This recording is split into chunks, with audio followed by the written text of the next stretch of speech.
We are in Unit 3 under Chapter 1. Chapter 1 name is Doctrines. Under that we have 3 doctrines. We finished off with 2 doctrines. And yesterday we started the 3rd doctrine, that is doctrine of ultra vires. So we'll revise that once again. We have seen the meaning, we have seen the importance. And today we are going to see effects of that ultra vires doctrine. So before we go to effects of ultra vires, can anyone tell me the meaning of doctrine of ultra vires? What is the meaning of that? What is the meaning of ultra? What's the meaning of vires? If you join both now, you'll get the meaning of the concept. Yesterday I said, na? You can look onto the screen here. You can see this green color. What is this ultra and what is this vires? It's not WIRES, it is VIRES.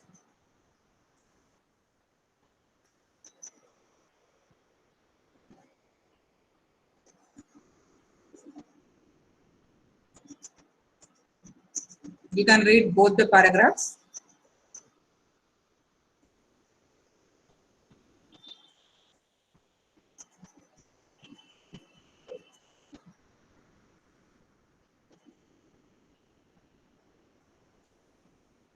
The name itself is telling us ultra means beyond, vires means powers.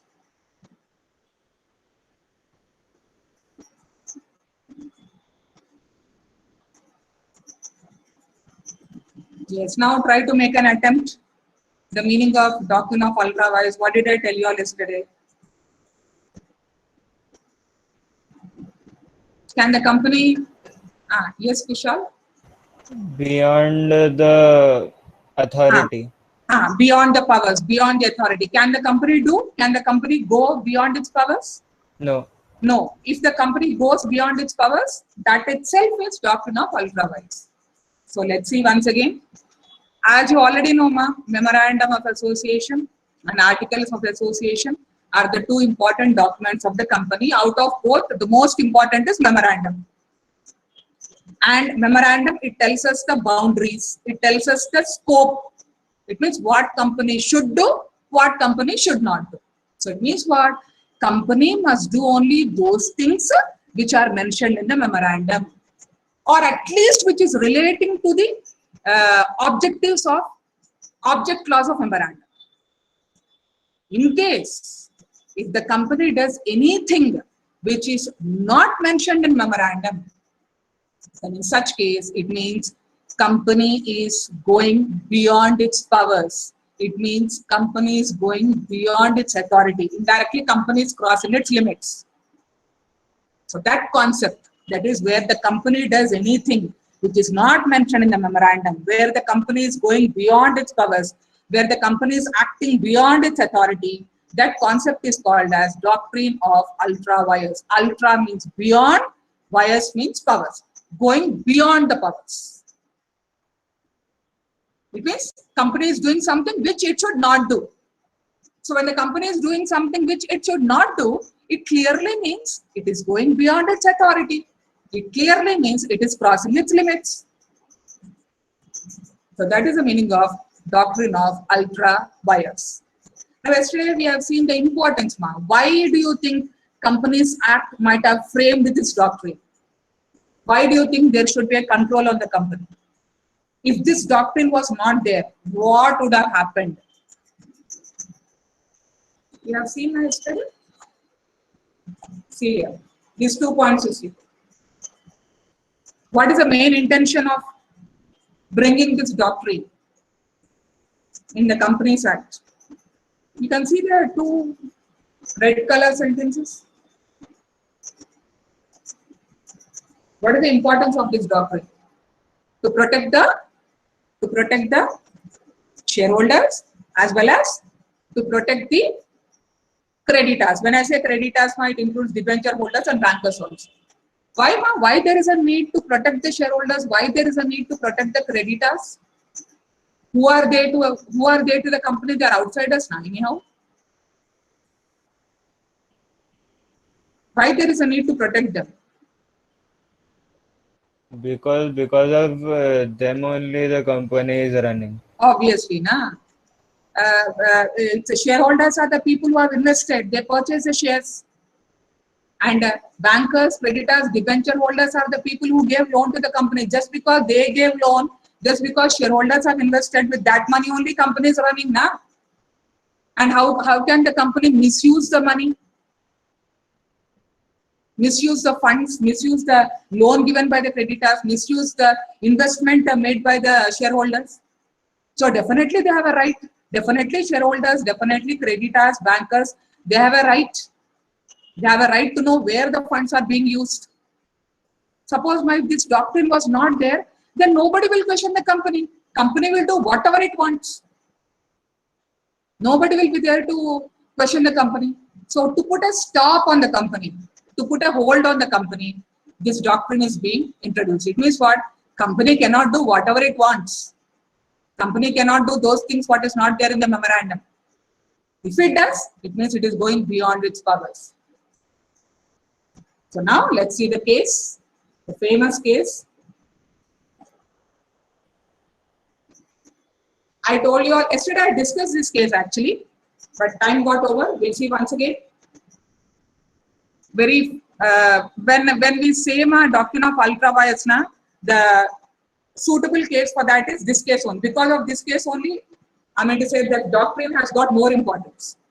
Ashbury Railway Carriage and Iron Company versus Ritchie. So have a look at the first 3 points now. These are the objectives of this railway company. Object law. These are the objects. These are the reasons for which the company was started. And please have a look at each and every word. Bit number A, B, and C. It can make means manufacture. It can sell. It can give on hire. Railway carriages and wagons. Wagons, it's nothing but goods train. So that company was manufacturing all these wagons and carriages. Then it can undertake contracts. Obviously, if somebody places order for wagons, this company, it will manufacture. And obviously, when it is manufacturing, it is acting as contractors as well as designing it. They should do designing of wagons. Obviously, they'll be acting as mechanical engineers also. At the same time, they can purchase, they can give on hire, or they can sell mines, minerals. Obviously, in railways, we'll be using coal and all. So coal will be getting underground only. So mines, minerals, as well as land and building. So it's nothing but what? Company must do only these 3 things. Only these are mentioned in the memorandum. It means company should not do any other thing apart from these 3 objectives. So if the company does any other thing which is not mentioned in these 3 objectives, it means company is crossing the limits. Let us see now what the company has done. Now what the company has done was, the company entered into contract with one fellow Ritchie. Now who is this fellow Ritchie? That Ritchie fellow, he belongs to one country by name Belgium. Belgium, you can see it here. Belgium is the name of the country.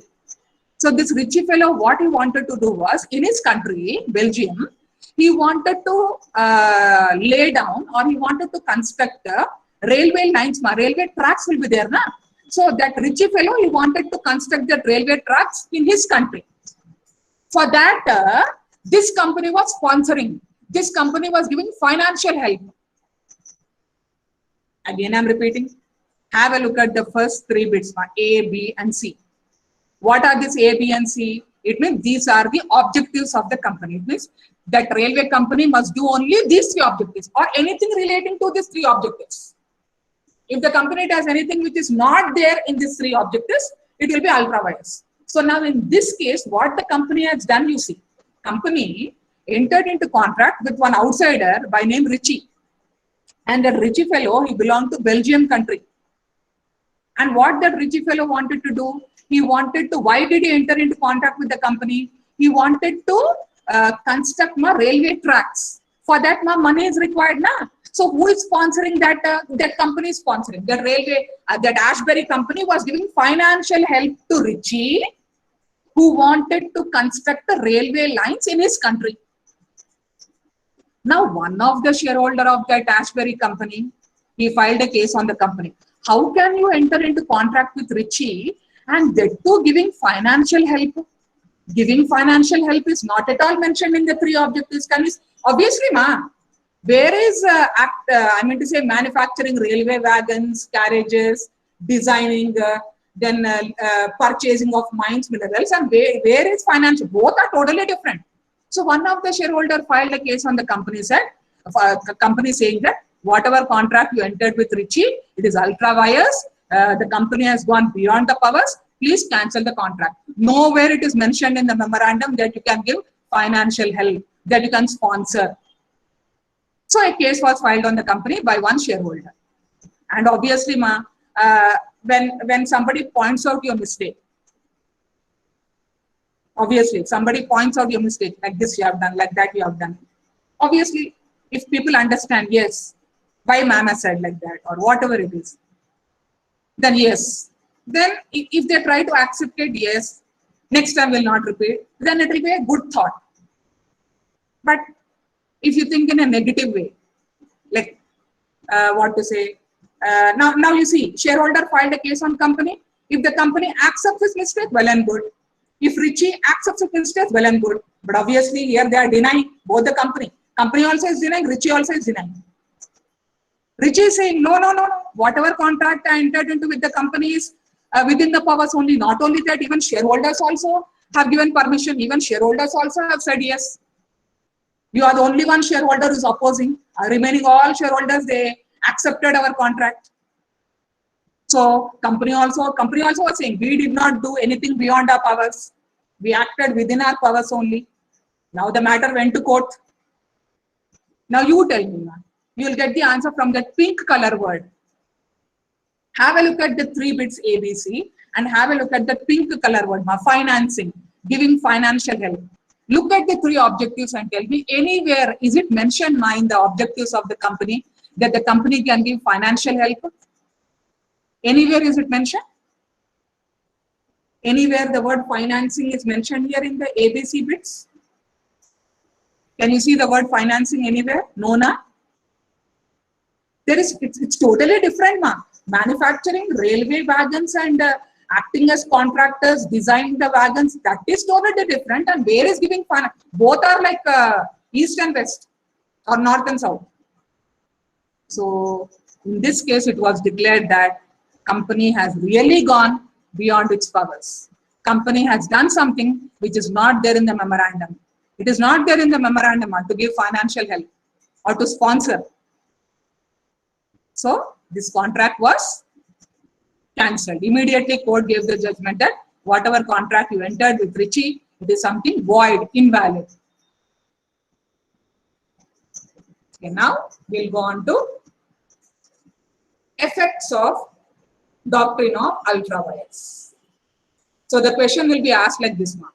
What is doctrine of ultra vires? And explain the effects of the doctrine. Sometimes they ask only importance. When you write only importance, see the question properly, what is being asked. If they ask you what is doctrine of ultra vires, explain the effects of the doctrine. Then you have to write all the effects in detail. Now let us see the effects or consequences of the doctrine. Now before we go to that, let me ask a question. You think now you are a shareholder of a company and you come to know that company is doing something which it should not do. Then how will you stop the company?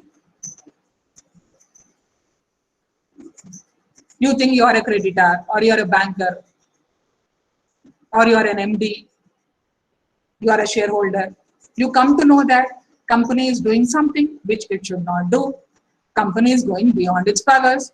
How will you stop the company? How will you stop the company from doing that thing which the company should not do? Okay, I'll give a simple example.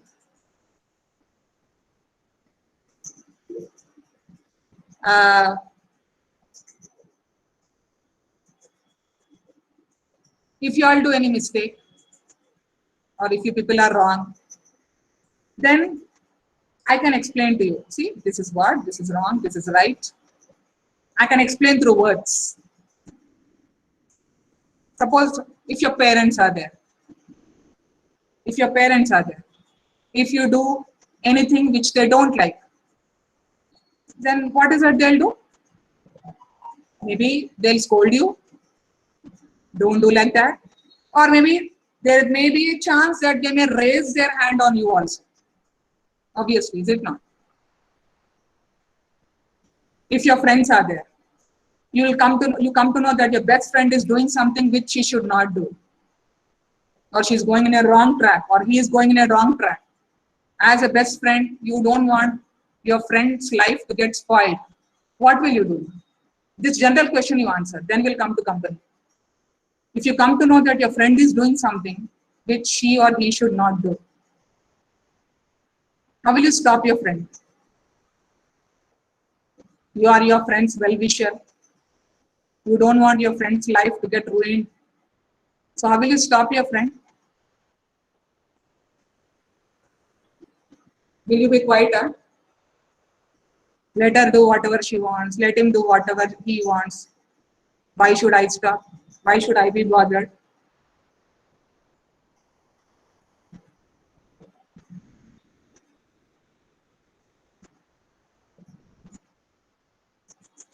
Okay, I'll put it in another way. Suppose you think one of your best friend is having a fight with others. One of your best friend is raising hand on others. How will you stop your friend? I asked a simple question. Your best friend is having a fight with others, raising hand. How will you stop? Don't you think you will hold your friend's hand and say, please get back, please don't fight? Don't you think you will do like that? Otherwise, you will hold his hand or hold her hand and drag her hand, saying that please don't do like that. Now, company doesn't have hands and legs, na? Company is an artificial person. Natural person means you can explain to him or explain to her. You can scold her. Maybe you can raise hand, or maybe you can drag her hand, drag his hand. But company is an artificial person. Company doesn't have hands now. You cannot hold company's hand and say, please don't do. You are doing something beyond your powers. So how will you stop the company? You come to know that the company is going beyond its powers. How will you stop the company from doing that which it should not do? Simple thing I asked. Any solution is there?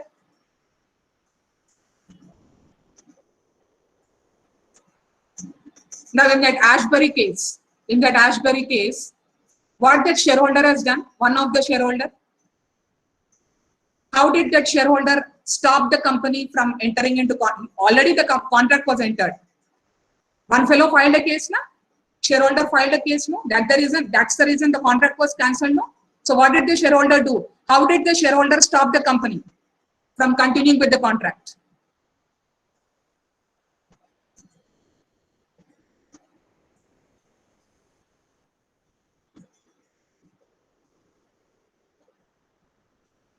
How did the shareholder stop the company? Don't you think shareholder has stopped the company by filing a case? Just because he filed a case? What case he filed? He filed a case on the company saying that whatever contract you entered into with Richie, it is nowhere mentioned in the memorandum. So please declare the contract as void. So the court has gone through all the, the case contents, and later on the court has declared that whatever contract the company entered into with Richie, it is something ultra vires, and the contract was cancelled. So what is one solution available? How can you stop the company? You can file a case. By filing a case, you can stop the company. So let us see, apart from filing a case, what are the other effects of the document? Let's see point number 1. Yes. First effect, injunction. Have you all heard about this word injunction?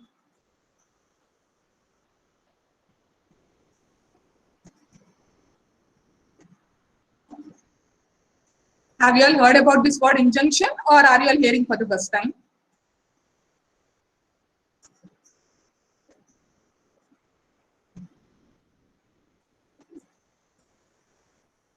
Injunction, is it a new word?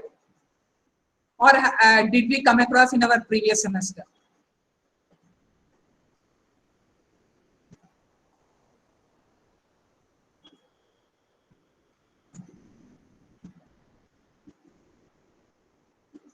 Are you all hearing for the first time?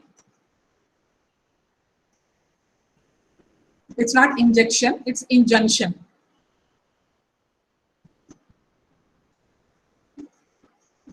Remember one example I gave.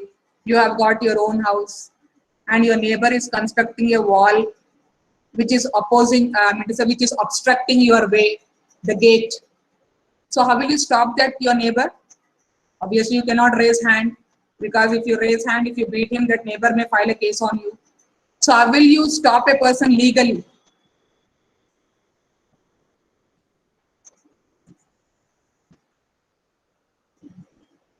When a person is doing something wrong, you want to stop that person. So legally, how will you stop that person? By getting injunction. So now tell me, what is the meaning of injunction? Last semester we came across. What is the other name for injunction?